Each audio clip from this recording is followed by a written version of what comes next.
In the summer of 1958, a structural engineer named Reginald Oates was brought in by the Birmingham City Council to assess the foundations of a Victorian market building that had developed a pronounced lean in its eastern wall.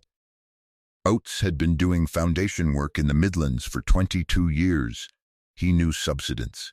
He opened 5 inspection pits in the basement of the building and was preparing his third when his crew broke through the basement floor at a depth of approximately 8 feet and found nothing beneath it. Not soil, not rubble. Ere the crew shored the opening and Oates lowered himself through it on a rope ladder. He was standing in a vaulted brick chamber approximately 40 feet long, 20 feet wide, and 30 feet tall, a barrel vault of the kind used in major civic and ecclesiastical construction, built from hand-made brick, in a bonding pattern he identified as pre-Victorian, the workmanship of craftsmen trained before machine production's standardized brick size in the 1850s.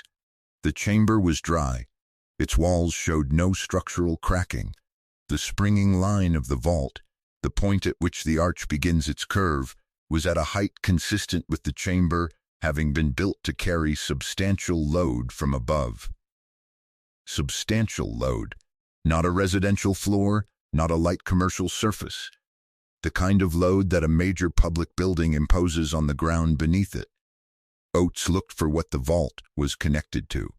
To the north, a passage ran through an arch in the chamber wall and continued beyond the range of his lamp into what appeared to be another chamber of similar dimensions. To the south, the chamber wall was intact, but recently so. Oates identified the southern wall's inner face as a blocking inserted after the original construction. Its brick newer than everything surrounding it by at least 50 years, its mortar a different composition. Someone had closed the southern passage sometime in the late 19th century. Oates climbed out, wrote his preliminary findings in his site notebook, and submitted an emergency report to the City Council the following morning, recommending immediate archaeological assessment before any structural intervention. The City Council responded within 3 days. Foundation underpinning work began within the week. Oates was not involved. The inspection pits were backfilled before he was informed that work had resumed. He submitted a formal complaint in writing. He received a letter acknowledging his recommendation and noting that the council's engineers had assessed the subsurface features and determined them to be remnant Victorian service vaulting of no heritage significance. The letter was signed by a council official whose name did not appear in the council's published staff directory for that year. The official record of subsurface heritage in Birmingham's historic core was comprehensively updated in 1993 as part of the city's preparation for its bid as European City of Culture. The update incorporated excavation findings, survey records, and desk-based assessments of known underground features across the city center. It is a thorough document, 340 pages, accessible at the Birmingham City Archives. It does not contain any reference to a barrel-vaulted chamber beneath the market building site on Oates's report. It does not reference a blocked southern passage. It does not reference the emergency report Oates submitted in 1958. The market building was demolished in 1969. The site was developed in 1971. Whatever lay in the passage to the north of the chamber that Oates entered, the passage that continued beyond the range of his lamp, was built over before any archaeologist with the authority to investigate it was ever informed it existed. Oates retired in 1974. He gave his site notebook from 1958 to the University of Birmingham's Civil Engineering Department in 1979 in a donation of professional papers he described in the accompanying letter as documents that record things the official record chose not to. The notebook is in the university's special collections. It has been accessed by 4 researchers in 45 years. None of them has published anything about what it contains. Before we go further, If buried investigations like this are the kind of thing you want more of, hit subscribe so the next one finds you when it drops. The algorithm tends to suppress this kind of research unless you tell it you want it. To understand why massive subsurface arches matter, and why the vaulted chambers found beneath cities across England, France, and Central Europe are consistently misidentified as service infrastructure and consistently denied heritage significance, you have to understand the engineering logic of a barrel vault and what it tells you about the structure above it. A barrel vault is not a cheap way to build a ceiling. It is one of the most materially and technically demanding forms in the structural vocabulary of pre-industrial construction. It requires precise calculation of thrust, skilled positioning of each voussoir, each wedge-shaped brick or stone, and an understanding of how the vault's outward push is managed at its springing points. You do not use a barrel vault to cover a cellar or a drainage run. You use a barrel vault when the load above it is large, sustained, and too great to be carried by a flat timber ceiling. The engineering logic of a vault tells you, with considerable precision, what was above it, and what the vaults being found beneath the streets and building sites of European cities were built to carry. By the evidence of their span, their height, their springing line geometry, and the depth at which they sit, is not the light load of Victorian market buildings or residential terraces. It is the load of structures far larger and heavier than anything the official record of those sites acknowledges, having been there. This is the problem that the barrel vault presents. It is a structural document. It records, in the language of engineering, what stood above it, and in case after case, what it records does not match what history says was there. A stonemason and architectural historian named Tien Vallard spent 11 years, from 1962 to 1973, compiling a record of subsurface vaulted structures discovered incidentally during construction and utility work in the city of Lyon, France. Vallard was not an academic. He was a working stonemason who had spent his career repairing historic structures and who had developed, through that work, a precise eye for the dating and technical analysis of masonry. He compiled his record by visiting construction sites, interviewing workers and site foremen, reading local newspaper accounts of demolition work, and in several cases descending into chambers himself when he was permitted access. His record covered 31 separate finds over 11 years in the Lyon metropolitan area. In 23 of the 31 cases, his dimensional and material analysis indicated that the vault had been constructed prior to 1600. In 11 of those 23, his analysis indicated a construction date prior to 1400. In 4 cases, he could not assign a date more recent than 1200. The 4 chambers he assigned to before 1200 shared 3 consistent features. They were deeper than the surrounding dated medieval construction. Their voussoir cutting technique predated the tools documented in the Lyon region before the 13th century, and their springing geometry indicated a ceiling load that no structure surviving on the surface above those sites had ever been large enough to generate. Vallard submitted his compiled record with full technical documentation to the Société Française d'Archéologie in 1974. The society acknowledged receipt. They did not publish it.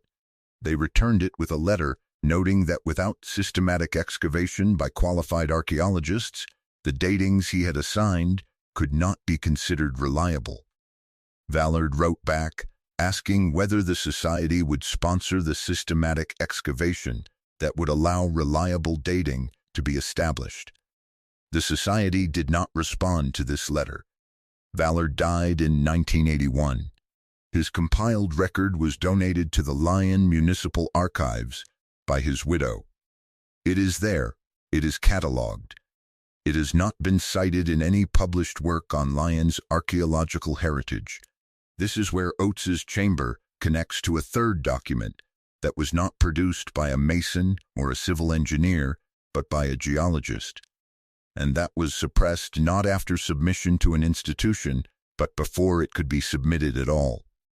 A geologist named Dr. Martin Frisch, working in Cologne, Germany in 1937, was contracted by the city's planning department to produce a subsurface stability assessment of a section of the old town that was being prepared for a major redevelopment project. Frisch's assessment required him to drill core samples at 14 locations across the site. At 3 of those locations, his drill encountered void space at depths between 9 and 15 feet. Standard procedure when drilling encounters a void is to note it, assess its horizontal extent, and determine whether it poses a stability risk to surface structures. Frisch followed standard procedure. He lowered a camera on a line into 2 of the 3 voids. The photographs, 11 in total, taken with a flash camera attached to a weighted line, showed vaulted chambers. The chambers were not brick vaulted.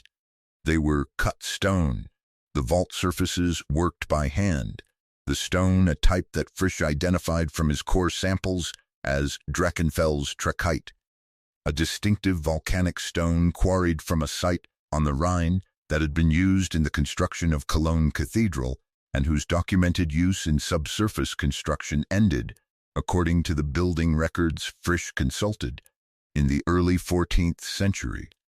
The chamber visible in his photographs was not small. Its dimensions were calculable. The camera's field of view, determined from the line length and the lens angle, indicated a vault span of not less than 60 feet. 60 feet. That is the span of a significant medieval nave. That is not the span of a cellar, a drainage culvert, or any class of service infrastructure that has ever been constructed beneath a European city. Frisch understood what 60 feet meant. He understood it because he had the engineering training to calculate it, and the architectural knowledge to recognize what it implied. He prepared his assessment report. He included the 11 photographs and his dimensional calculations as appendices. He submitted a draft to the planning department for preliminary review before finalizing it. The planning department requested a meeting. At the meeting, Frisch was told that the void findings were to be omitted from the final report on the grounds that they were outside the scope of the stability assessment. The commission had been for soil conditions, not archaeological features, and that their inclusion would delay the redevelopment timeline unacceptably. Frisch refused. He was told the contract would be terminated if he did not comply. He complied. The final report contains no reference to the voids, to the photographs, or to the 60-foot vault in Drachenfels trachyte that his camera had documented. He kept his draft. He kept his 11 photographs. In 1961, 24 years later, he described the incident in a letter to a colleague, noting that he had kept the draft because he believed the chambers would eventually be found again and that having a prior record would matter. He was right about the finding. He was wrong about the record mattering. The chambers were found in 1974. They were classified as medieval service vaulting. They were backfilled. No one at the 1974 assessment knew about the 1937 draft. Frisch had died in 1969.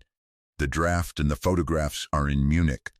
Prague, 1889.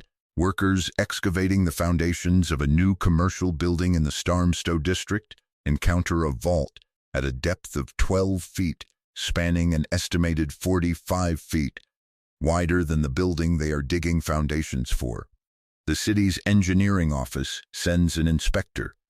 The inspector notes the vault in a 1-paragraph entry in the office's daily log and classifies it as a remnant of the pre-1348 construction that was destroyed in that year's Jewish quarter clearances. The span of the vault is 45 feet. No documented structure in the pre-1348 Jewish quarter was large enough to require a 45-foot vault. The classification is filed. The building's foundations are poured around the vault, which remains encased in the new masonry. It is presumably still there. Naples, 1962. A construction crew for a residential apartment block breaks into a vaulted chamber at a depth of 20 feet. The chamber is part of the known Greek-Roman tunnel system, the Crypta Neapolitana network, which is documented and partially accessible. But the chamber the crew finds is not on the Crypta Neapolitana map. It is deeper than any mapped section of that network. Its vault geometry is different from the documented Roman sections, and its floor carries a layer of fine silt that the site engineer, who happens to have a background in geology, describes in his site diary as consistent with a long, dry seawater deposit, meaning the chamber was at some point below the ancient sea level and has since been sealed from the water above it. The site engineer's diary notation is 3 sentences. He did not report this finding to any authority. He notes in the diary that he decided not to because the discovery would halt the construction indefinitely, and he had a completion schedule he was under contract to meet. This is not coincidence. This is a pattern. Historic England, the statutory body responsible for England's historic environment, has never adequately explained why the barrel-vaulted chamber, documented by Reginald Oates in 1958, with a formal emergency report submitted to the Birmingham City Council and a site notebook donated to a university archive, does not appear in Birmingham's 1993 Comprehensive Subsurface Heritage Record, which was compiled specifically to capture pre-development discoveries of this kind. The Saussat Frenet's Darkology has never explained why Tien Vallard's 11-year compiled record of 31 subsurface vaults in the Lyon area, including 4 chambers, whose voussoir technique predates the tools documented in the region before the 13th century, was returned without publication and without a substantive response to his offer to facilitate the systematic excavation that the Society said would be required for reliable dating. The Cologne Planning Department of 1937 has never been asked to explain why a geologist's photographs of a 60-foot vault in cut Drachenfels trachyte were excluded from a stability assessment on grounds of scope, when a 60-foot void at 15 feet depth is, by any engineering definition, directly and critically relevant to the stability of any surface structure proposed above it. Why would a vault built to carry a load far greater than any structure the official record places above it exist in the ground without any explanation of what generated that load? Why would a city archaeological assessment spend one afternoon in chambers that a geologist had documented with photographs and dimensional calculations 37 years earlier, classify them as medieval service vaulting, and backfill them with concrete, without anyone in that process having access to or knowledge of the 1937 draft that was sitting in a Munich drawer? Why would a structural engineer who found a passage running beyond the range of his lamp be denied re-entry to the site he had discovered before he could determine where it went? The honest answer is that we do not know what was above the 60-foot vault in Cologne, or what the pre-1200 chambers in Lyon were carrying, or where the passage to the north of Oates's chamber in Birmingham led. What we know is that the engineering logic of a barrel vault does not lie. It records load. It records scale. It records, in the geometry of its span and the calculation of its thrust, a structure above it of sufficient size and weight to justify its construction. And in case after case, across 6 cities and 100 years of incidental excavation, what the vault's record does not correspond to anything the official history of those sites will acknowledge having been there. The official history says a market building. The vault says a cathedral. The official history says a residential quarter. The vault says a public hall. The official history says there is nothing. The vault, 30 feet tall and hand-made pre-Victorian brick, says otherwise. Reginald Oates died in 1987. His site notebook from 1958 is in Birmingham, in the university's special collections, accessed by 4 researchers in 45 years. The passage running north from his chamber leads somewhere. It has been sealed for more than 60 years by the foundations of a development built in 1971. Whatever is at the other end of that passage has been there, undisturbed, for as long as the vault itself has stood, and by Oates's own assessment of the bonding pattern and the brick type, that vault predates the Victorian market building above it by several centuries. The council's letter told him the chamber was of no heritage significance. The letter was signed by a name that did not appear in the staff directory. Oates kept that letter too, in the same donation as the notebook, for the same reason, because he wanted a record of things that happened in case someone later said they hadn't. 4 researchers have read the notebook.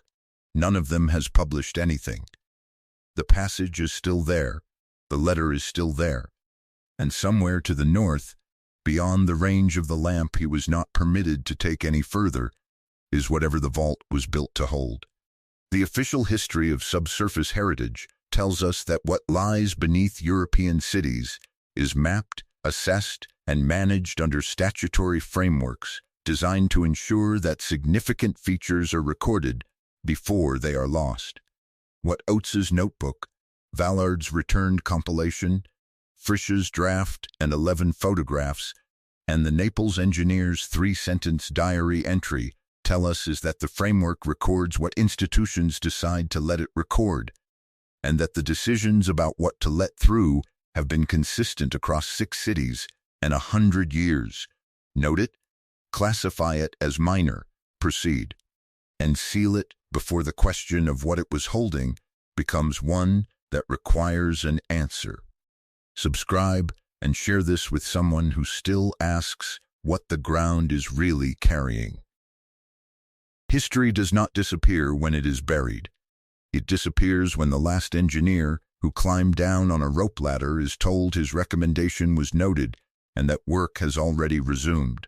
Next week, I am following Oates's blocked southern passage, the one sealed in the late 19th century, to a city council demolition record from 1877 that describes a clearance of an underground structure in the same district of Birmingham that lasted 11 days, required 43 workers, and generated no description whatsoever of what was being cleared.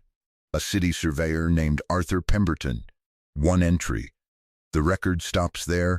You will not want to miss it.